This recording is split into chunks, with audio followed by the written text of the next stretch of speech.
Hello students, so we are back with the videos of class 12 mathematics again, and in this video also we'll continue with our topic which is going on maxima and minima, okay, which is the last application of the derivatives. So let us take some more questions today.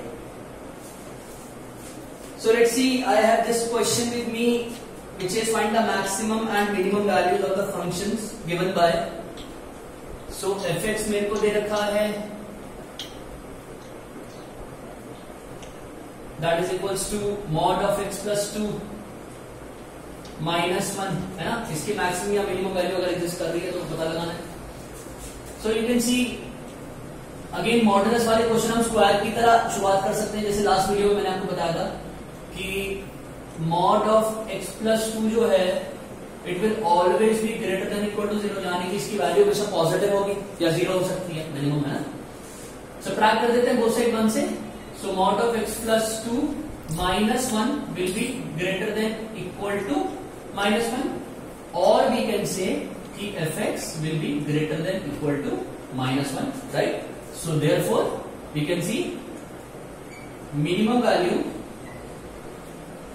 of fx is minus 1 and there is no max value. There is no maximum value, है ना, क्योंकि minimum इतना बड़ा कितना भी हो सकता है ना. Let's take one more question. हमें चेक करना है कि फंक्शन हमें दे रखा है say mod of sin 4x plus 3, mod of sin 4x plus 3, इसका मैक्सिमम मिनिमम वैल्यू अगर एग्जिस्ट कर रही है तो पता लगाना है. सो वी नो कि साइन फंक्शन का क्या नेचर होता है कि साइन की वैल्यू हमेशा lesser than equal to 1 greater than equal to minus 1 होती है, करेक्ट. प्लस 3 कर सकते हैं, पूरी मल्टीपल इक्वेशन में 3 ऐड कर देते हैं. So will get 2 is lesser than equal to sine 4x plus 3 is lesser than equal to what 4, क्योंकि 3 ऐड कर दिया ना दोनों में, तो 2 हो गया 4 हो गया. मॉड कर देते हैं तो तीनों पे मॉड लगाऊंगा तो it will still remain 2 only.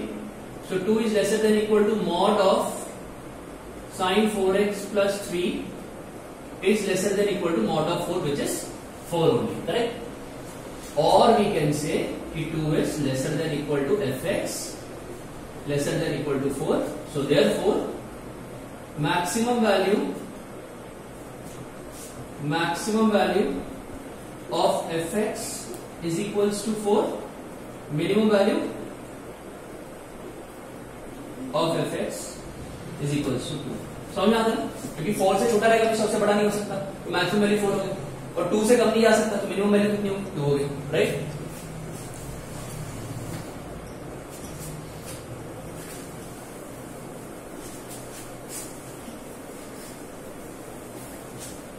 Question says कि prove that the following functions do not have maxima और मिनिमा. तो जैसे कि हमें फंक्शन दे रखा है एक्सपोनेंशियल फंक्शन और हमें प्रूफ करना है कि इसका कोई भी मैक्सिमा या मिनिमा एग्जिस्ट नहीं करता. कैसे प्रूफ करेंगे, डिफरेंशिएट कर लेते हैं. चलिए डिफरेंशिएट करा तो कितना आएगा e की पावर x. सो इसे put f dash x is equals to 0. So e to the power x is equals to 0, right. Put तो हमने कर दिया, बट x की तो ऐसी कोई भी वैल्यू एग्जिस्ट नहीं करती जिसके लिए आंसर 0 आ सकता है. आप देख सकते हैं एक्सपोनेंशियल में you can not put any value, अगर आप 0 भी डाल दो तब भी आंसर 1 आएगा. So you write now since there is no such value of x for which e to the power x can be 0, therefore there is no minimum or maximum value of fx that exists, है ना. Because भाई जब turning point ही नहीं है, तो फिर maximum या minimum value कैसे होगी, है ना. और एक्सपोनेंशियल का हमें ग्राफ भी याद है कि वो बिल्कुल बढ़ता चला जाता है, and there is no minimum, there is no maximum value, कभी 0 नहीं हो पाता. You should remember. सेम तरीके से आप log x के लिए कह पाओगे, सेम तरीके से log x के लिए कह पाओगे ना कि log x अगर आप बात करो तो जब आप g' निकालोगे तो वो 1/x आ जाएगा।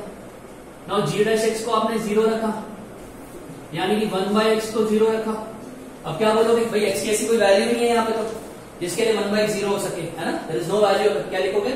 Now since there is no such value of x for which 1/x can be 0, therefore there is no minimum or maximum value of f(x) that exists। Same जो स्टेटमेंट होगा वो नीचे आ जाएगा, राइट? तो ये कुछ और क्वेश्चंस थे, है ना? नेक्स्ट वीडियो में मैं कुछ और क्वेश्चन डिस्कस करूंगा, जैसे कि मैंने लास्ट वीडियो में भी बोला था कि हम अभी कंटिन्यू करेंगे मैक्सिमम और मिनिमम के साथ, ठीक है? सो टिल देन आप प्रैक्टिस करते रहिए। और इम्पोर्टेंट टॉपिक है, देखिए समझिए बात, तो इम्पोर्टेंट टॉपिक है, लेकिन मुझे उम्मीद है कि आप लोग एग्जाम्पल्स करने की कोशिश कर सकते हैं। मैक्सिमम और मिनिमम में कुछ स्पेसिफिक जॉनर के क्वेश्चंस हैं, जो मेंसुरेशन वाले क्वेश्चन, आप रियलाइज करेंगे इस एक्सरसाइज के लास्ट में कुछ मेंसुरेशन से रिलेटेड क्वेश्चन दे रखे हैं जो इंपॉर्टेंट है। तो इसके लिए आपको क्या करना है, you have to brush up your formulas of volume and surface area, जो आपने 10th क्लास में पढ़े थे। तो मेरी नेक्स्ट वीडियो, इससे पहले कि मैं अपलोड करूं आप लोगों के लिए, आप लोग क्या कर सकते हैं, ब्रश अप कर सकते हैं वो सारे फॉर्मुलाज की, वॉल्यूम ऑफ कोन कितना था, वॉल्यूम ऑफ सिलेंडर कितना था, सरफेस एरिया कितना था, है ना? वो सारे फॉर्मुलाज आप ब्रश अप कीजिए and till my next video you can practice at least such kind of question जो मैं आप लोगों को करवा रहा हूँ, राइट? आगे के क्वेश्चन पे आप ट्राई कर सकते हैं। सो टिल देन अपना काम कंप्लीट रखें, ध्यान रखें, घर पे रहें, be safe, be happy and thank you so much.